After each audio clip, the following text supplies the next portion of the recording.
there are some good gardening practices that just make a lot of sense, both for experienced gardeners and for new ones. Hi, I'm GardenerScott, and I discuss everything gardening so that you can become a better gardener. Today, I'll share some of those practices, lessons for new gardeners.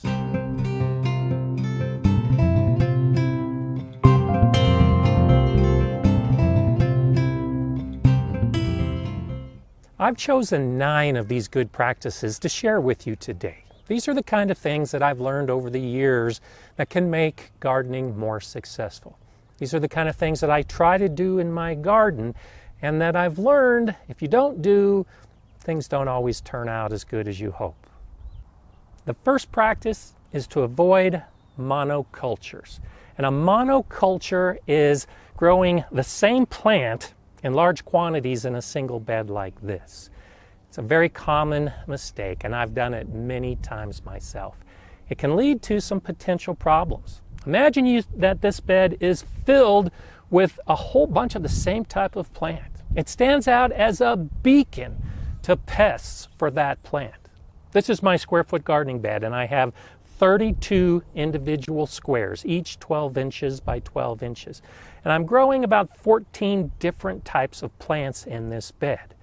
Well, because the plants are so separated, they're really not a beacon. There might be a pest that finds one plant that it likes, but it's only in that square. It's not going to find other plants that it might like nearby.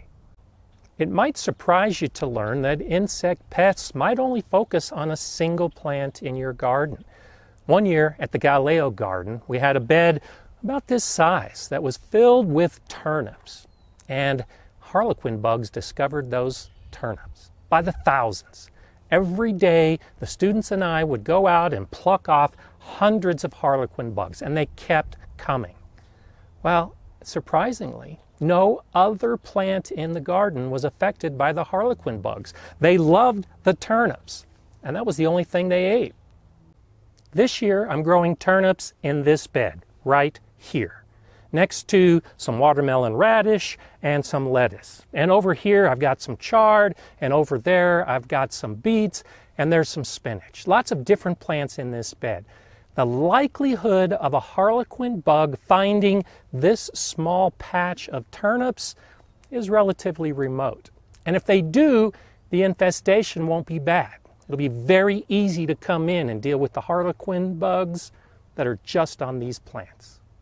I do have some monocrops, like this bed of garlic. Because garlic is planted once a year, the plants stay in place for about 9 months, and then they're all harvested at the same time. So for me, it doesn't work as well to mix them up in other beds. I'll group them together. But they don't have a lot of insect pests, so I can get away with that without too many problems.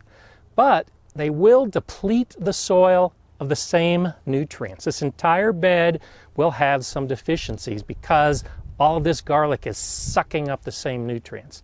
I need to take that into account when I put more plants in here after I harvest the garlic. And more importantly, not grow garlic in this same bed because the nutrients they like will be gone. The second good practice is to mulch. And I mean mulch a lot on all of your vegetable beds. A mulch is simply something you put on top of the soil. And I use a lot of straw, a lot of crushed leaves, a lot of dried grass in my vegetable garden. In this bed right here that has my horseradish, I mulched lightly with some grass and straw. And as you can see, there really aren't any weeds growing in it. That little bit of mulch is enough to cut down on the weeds. But this bed over here that I put in place and filled with soil on the same day already has weeds growing. I don't have any plants that I've put in it yet. It's just bare soil. But without mulch, the weeds start popping up. In this area, I planted 4 different currant bushes.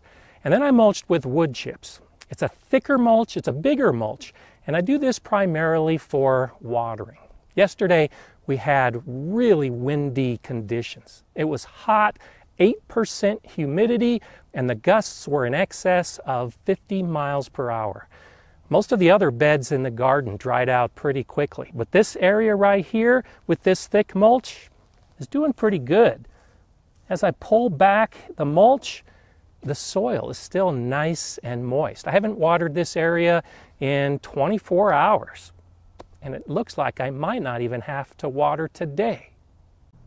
Fertilization is one of the practices that is needed in most gardens, but it's so easy to get wrong, and most people don't do it right. Different plants have different requirements for fertilizer at different times, and they might require a completely different fertilizer than a different type of plant. In grow bags like this is a soilless mix. The plants are only going to get their nutrients from what's in this bag. So I'm going to have to fertilize this area more than an open ground area that's been amended with plants that might not need the fertilizer, like those currants. An initial application of some fertilizer in the soil is all they need for the whole season. Whereas the cucumbers and the tomatoes that I'll be growing in this bag, I'm going to have to fertilize quite often. Fertilizing can be even more challenging in a square-foot garden bed. The leafy greens like lettuce and spinach do great when they're fertilized with a nitrogen fertilizer. They'll grow big and green and bushy. But that same nitrogen fertilizer doesn't work as well on a root crop like carrots or beets or turnips. They'll get nice big bushy tops, but that root that you're actually harvesting might be pretty small.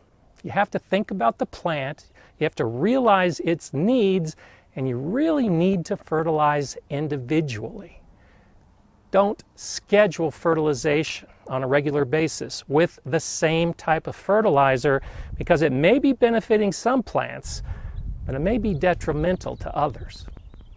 For me, the best way to deal with the whole fertilizer issue is to build nutrient-rich soil. Amend it on a regular basis, get a lot of organic material into the soil, and eventually the soil will have all of the different nutrients that all of the different plants need. And you might be able to get away from fertilization completely. The fourth good practice is to encourage wildlife in your garden. That's everything. Insects, birds, the animals that are crawling and jumping across the ground. Encourage everything because it all starts working together and it can actually make your job easier in the garden. I told you about the harlequin bugs. Well, that was the first year that I started growing flowers and herbs and grasses to attract predatory insects. The next year and every year after that, I never had a harlequin bug problem again, even when we still did some monocrops, because I let nature take care of it for me.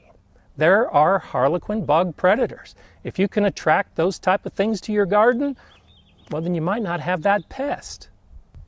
I've noticed some very slight insect damage in some of these young plants in this bed. This leaf right here looks like it might have been chewed on by something. But I've also noticed a lot of ladybugs are starting to show up in my garden. And I saw a lacewing the other day as well. Those are great predators. So don't think that you need to use pesticides to get rid of some of the bad bugs because they're food for the good bugs. And if you kill all the bad bugs, when the good bugs show up, there's nothing to eat and they're going to go to your neighbor's garden. With them gone, your beds are wide open for an infestation. So ditch the chemicals. Allow a little bite on your lettuce and let the good bugs come in. Did you know that as many as 90% of the bird species will eat insects while they're raising their young? So maybe consider putting up some bird houses. That might be a way to bring some birds into your garden, especially in spring when they're looking to eat a lot of those harmful bugs. The next good practice is to avoid tilling your soil. And there's a very common gardening method. It's called no-till gardening. The idea is you don't disturb your soil any more than you need to. When you're first starting out and you're putting amendments into your native soil, it's usually okay to till because, especially in an area like mine, the soil's pretty poor. There's not a lot of life going on. The structure has yet to be built. But once you have some really good soil, when it's rich, it's got a lot of nutrients, it's loose, there's a good soil structure, well, by tilling, you're breaking apart that soil structure and you're killing a lot of the microorganisms that might be residing in your soil. And tilling is terrible for earthworms. It literally tears them apart. One of the reasons I like raised beds is because you can begin with good soil that doesn't require tilling at all. And you really never need to till again. Over the course of the season, I add my mulches, and if I have a pot of soil that's kind of spent out and I'm putting some new soil mix in a pot, I'll just dump it on one of these beds and spread it across the surface. At the end of the season, I might take a shovel and turn it in just to help incorporate some of that organic material. But for the most part, I just leave the beds alone. I let the earthworms and the beetles carry some of this material into the ground. The same with the ants. And then the microorganisms will start eating all of that organic material and make the soil better. So why would I want to disturb their home? I want to keep them happy, because happy organisms make for happy plants, which makes for a happy gardener. Another good practice is to weed often and every day. You're going to be out in the garden anyway, so why not take advantage of that time and pull a weed? As I look down at this bed, I see there's a weed right here, there's a weed right here, there's a weed right here. How long did that take? Not long at all. And every day, if I just pull 3 or 4 weeds out of a bed, it's going to be dealt with in no time at all. Little effort, little concern, the plants are going to be happier, and it's going to be less work for you in the long run. This is my asparagus bed, and I've let the weeds go. I'm in the process of shooting a couple different videos, one on mulch and one on weeds. And as you can see, it's a lot of weeds. They're starting to fill this bed. The only thing that should be in here is asparagus. And so when I'm done with those other videos and it comes time to weed, this is going to take me some time. A lot more time than if I just saw one and pulled it out while I was watering. Another good practice is to group your plants based on their water needs. All of the plants in this bed require about the same amount of water, and there's a lot of different plants. There's comfrey, there's currants, there's rhubarb, there's gooseberries. I'll be adding some flowers to this bed. When it comes time to water, I can apply the same amount of water to this entire bed. It makes it really easy, as opposed to having different plants with different water needs, where that one might need more than this one, and then that needs more than that one. And all of a sudden, watering becomes a chore to get right. It's relatively easy to group vegetables together in a garden and apply the same amount of water. But you may notice that some of your plants are starting to turn yellow when the ones right next to it aren't. Well, that might be because they're receiving either too little or too much water. And so this is one of those incentives to learn more about your plants when you decide to group them in your vegetable garden.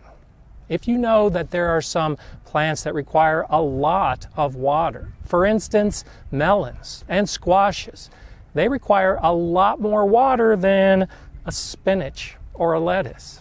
Well, maybe you shouldn't put those in the same bed. Put your salad crops in one bed, and then put all of those summer or winter squashes in a different bed.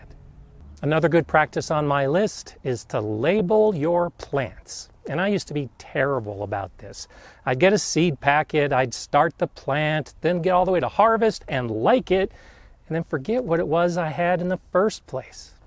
In this bed of garlic, I've got 12 different varieties. And I'm definitely planning on saving some of these bulbs, planting the cloves, and then having garlic for years to come. But if I don't know which is which, how can I really identify it? Especially if I'm going to make a video to tell you what the best garlic varieties are. It's just a guess. Well, that holds true with the rest of the garden as well. If you grow a lot of flowers, well, keep track of what flowers you grow. Because if you find one where you really like the bloom, you like the color, you like the fragrance, it's really helpful to know what that variety is so that you can grow it again or that you can tell your friends about. I really enjoy getting seeds from fellow gardeners. But when those seeds come without any identification other than it's one type of flower or one type of vegetable, I often don't put it in my garden. Because if I don't know the variety, if I can't find more information about it and then determine its watering needs and its sun needs and all the rest, it really doesn't benefit me to even grow it in the first place. A lot of my other landscape plants, a currant for instance, I keep the labels on until I can get a more permanent label in place. This is a Gwynn's Buffalo Currant. I put it in last fall. It's loaded with flowers. I'm going to have a lot of currants in this first year. I love that. So as I decide to put more currant bushes in my landscape, Gwynn's might be the way to go. I know that because I've got the label. And the next good practice is don't forget to harvest. This is why we're doing a lot of the gardening in the first place. And it's real easy to build the garden, work in the garden, do all the things that need to happen in the garden, and then forget to harvest. I'm terrible at this, and it happens to me all the time because I'm busy, I'm making videos, and then before I know it, my spinach is completely overgrown. If I reach in here and pull out a leaf, that's a big spinach leaf. I should have harvested this weeks ago. A plant like spinach is better harvested when it's young and it's sweet, but I failed to do that. This isn't the first time in the first plant, but I've got to constantly remind myself, harvest when the plant is ready to harvest. This is especially important for fruits. I have a hardy kiwi right there and a grapevine right there that someday will fill this trellis behind me. I've got strawberries in place that are already flowering. When it comes time to harvest, I got to get to it.